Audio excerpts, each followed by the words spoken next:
नमस्कार मंडळी. श्री स्वामी समर्थ. तुमच्या सर्वांच्या आयुष्यात सुख, समाधान आणि भरभराट नांदो हीच स्वामीचरणी प्रार्थना करते आणि आजच्या या नवीन व्हिडिओला सुरुवात करते. येत्या 17 एप्रिल 2026 रोजी शुक्रवारी आलेली आहे चैत्र अमावस्या. चैत्र अमावस्या यालाच दर्श अमावस्या असे देखील म्हणतात.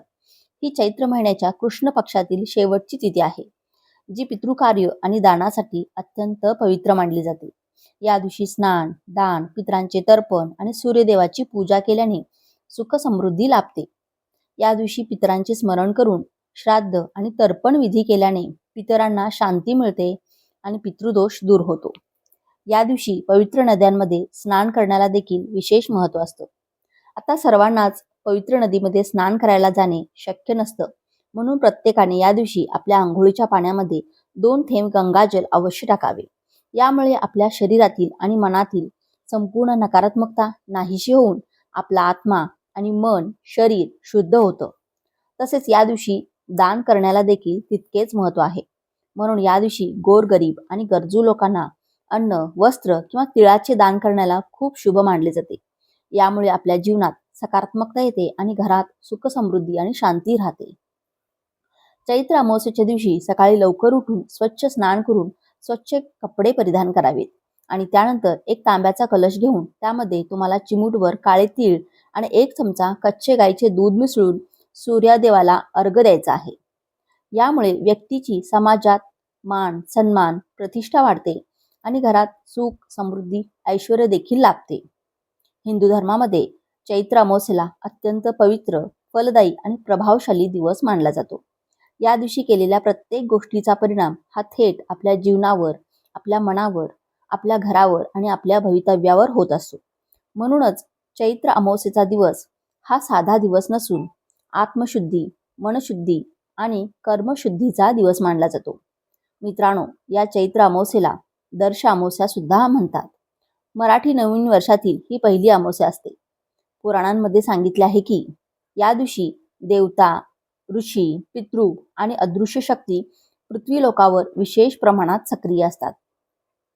त्यामुळे या दिवशी जर आपण चुकीची कृत्ये केली, वाईट विचार केले, वादविवाद केले, तर त्याचे दुष्परिणाम खूप लवकर आणि तीव्र स्वरूपात दिसून येतात.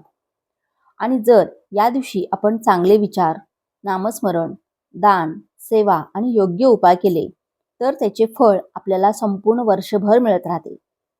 शास्त्रानुसार चैत्र अमावस्येचा हा दिवस काही अंशी अशुभ काळ मानला जातो, कारण या दिवशी नकारात्मक लहरींचे प्रमाण खूप जास्त असते.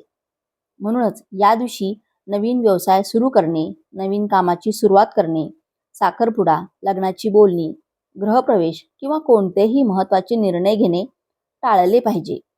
तसेच या दिवशी शक्यतो लांबचा प्रवास करू नये असेही सांगितले जाते. जुने लोक सांगतात की चैत्र अमावस्येच्या दिवशी प्रवासात अडथळे, अपघात किंवा अनावश्यक त्रास होऊ शकतो. म्हणून या दिवशी घरीच राहून विश्रांती करावी, देवाचे नामस्मरण करावे आणि मन शांत ठेवावे.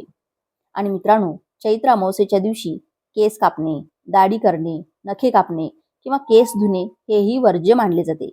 कारण या दिवशी आपल्या शरीरातील ऊर्जा सूक्ष्म पातळीवर कार्यरत असते आणि अशा गोष्टी केल्याने ती ऊर्जा विस्कळीत होऊ शकते.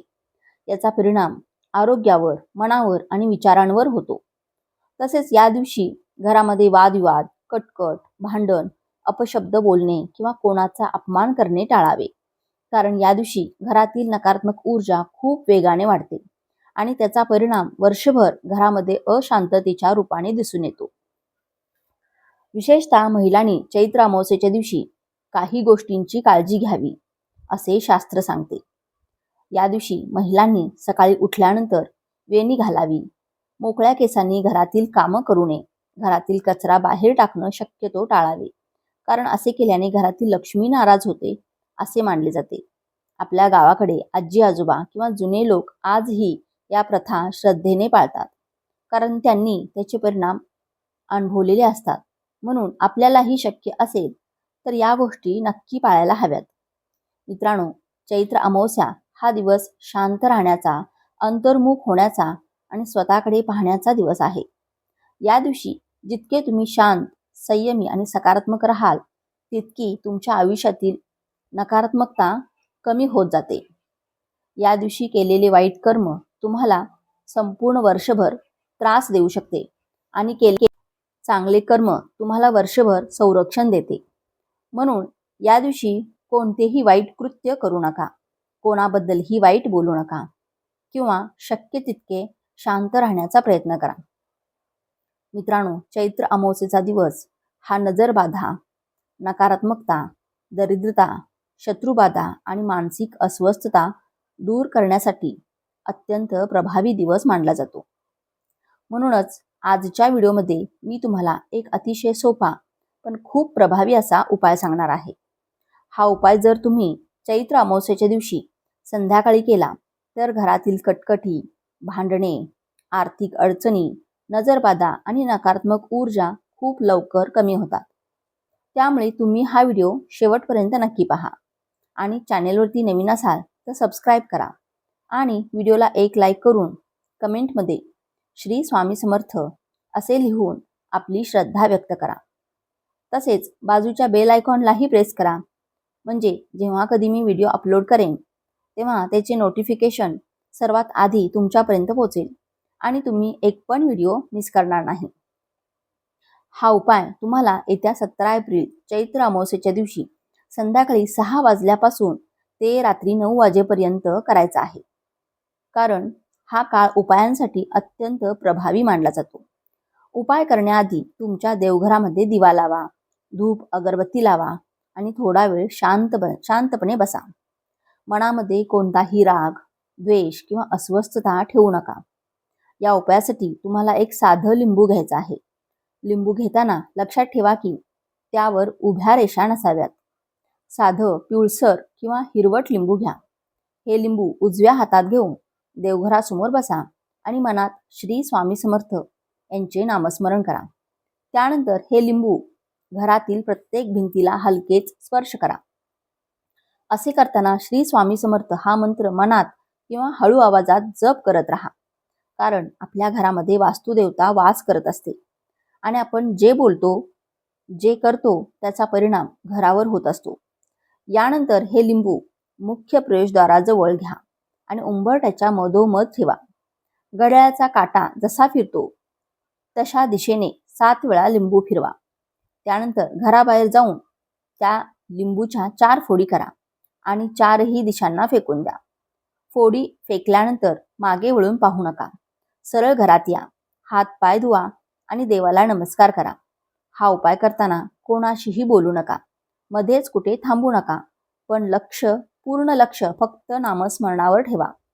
लिंबामध्ये नकारात्मक ऊर्जा शोषून घेण्याची अद्भुत शक्ती असते. म्हणूनच अमावस्येला किंवा विशेष दिवशी लिंबू मिरचीचा उपयोग केला जातो. चैत्र अमावस्येला हा उपाय केल्याने घरातील नकारात्मकता लवकर दूर होते आणि लक्ष्मीचा वास वाढतो. तसेच जर तुमच्या घरात लहान मुलं सतत चिडचिड करत असतील, हट्टीपणा करत असतील किंवा त्यांना वारंवार नजर लागत असेल तर त्यांच्यासाठी सुद्धा हा उपाय करता येतो. प्रत्येक मुलांसाठी वेगळं लिंबू घ्या आणि ते लिंबू डोक्यापासून पायापर्यंत घड्याळाच्या दिशेने 7 वेळा फिरवा. त्यानंतर ते लिंबू गॅसवर किंवा चुलीवर जाळा. लिंबू कसा जळतो यावरून नजर दोष किती आहे हे समजते. पण सर्वात महत्त्वाचं म्हणजे हा उपाय श्रद्धेने आणि शांत मनाने करा. मित्रांनो, येत्या चैत्र अमावस्येला संध्याकाळी मुख्य प्रवेशद्वाराजवळ एक दिवा नक्की लावा. दिव्याच्या प्रकाशामुळे कोणतीही वाईट शक्ती घरात प्रवेश करत नाही. तसेच 2 कापूरवड्या आणि 2 फुलाच्या अखंड लवंगा जाळून त्याचा धूर संपूर्ण घरात फिरवा. यामुळे घरातील वातावरण शुद्ध होते आणि सकारात्मक ऊर्जा वाढते. तर येत्या 17 एप्रिल शुक्रवारी चैत्र अमावस्येच्या या पवित्र दिवशी हा अत्यंत प्रभावी उपाय नक्की करून पहा. तर हा महत्त्वपूर्ण व्हिडिओ तुम्हाला कसा वाटला? व्हिडिओतील माहिती तुम्हाला उपयोगी वाटली असेल तर व्हिडिओला एक लाईक नक्की करा आणि चॅनेलवरती नवीन असाल तर सबस्क्राईब देखील नक्की करा. तसेच हा व्हिडिओ जास्तीत जास्त लोकांना शेअर करा. धन्यवाद. श्री स्वामी समर्थ.